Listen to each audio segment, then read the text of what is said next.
Class 9 में हम लोग फिजिक्स में है। हमारा क्लास ऑफ ये इस पार्ट 3 में 5वां वीडियो है, 5वां मतलब क्लास है। इसमें हम लोग आज जड़त्व और द्रव्यमान के बारे में समझेंगे कि जड़त्व और द्रव्यमान क्या है।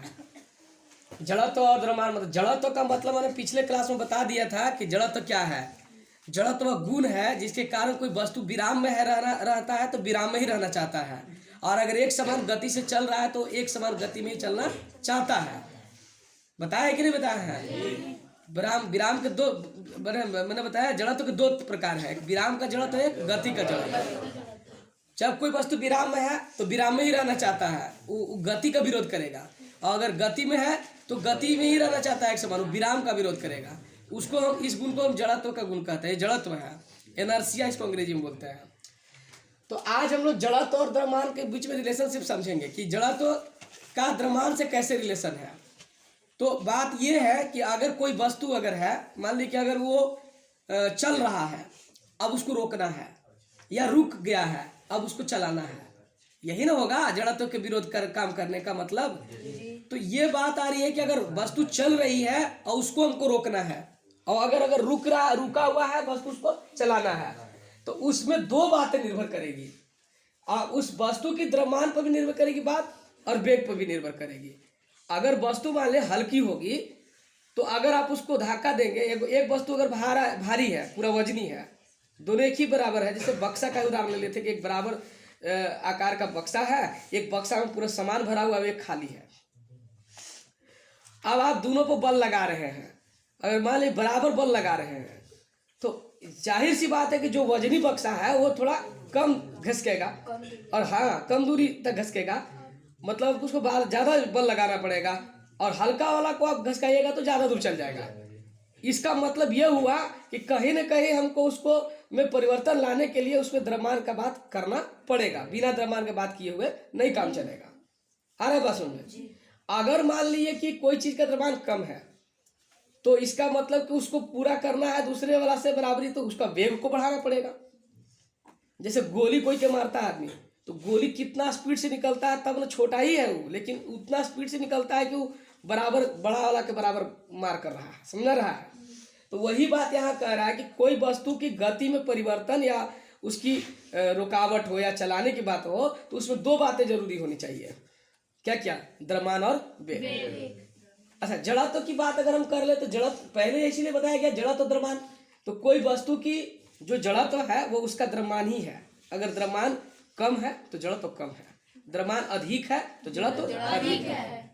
इसमें बहुत सा क्वेश्चन पूछा जाता है, बहुत बार क्वेश्चन पूछा जाता है कि अगर मान ले कि बराबर वेग से एक साइकिल आ रहा है और एक आपका ट्रक आ रहा है, तो अगर आपको बराबर वेग से आ रहा है, अगर उसको रोकना है तो ज्यादा बल आरोपित करना पड़ेगा ट्रक को रोकने के लिए, है कि नहीं है बात?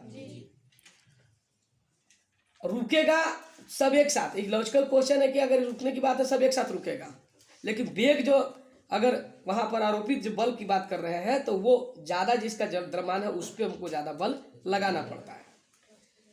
सीका उका वाला भी बात हम कर सकते हैं, या टेनिस के हमने उदाहरण दिया है कि अगर हम टेनिस का बॉल जो वजनी होता है, क्रिकेट का कम होता है, टेनिस वाला को लुढ़काएंगे उसी बल से, और क्रिकेट वाला को, तो क्रिकेट वाला से ज़्यादा टेनिस वाला ज़्यादा लुढ़केगा, क्योंकि उसमें जड़ा तो उसका द्रव्यमान ज़्यादा था, तो वो ऐसा रोलिंग ज़्यादा कर रहा है और ज़्यादा दूर तक वो जा रहा है, समझ रहा है।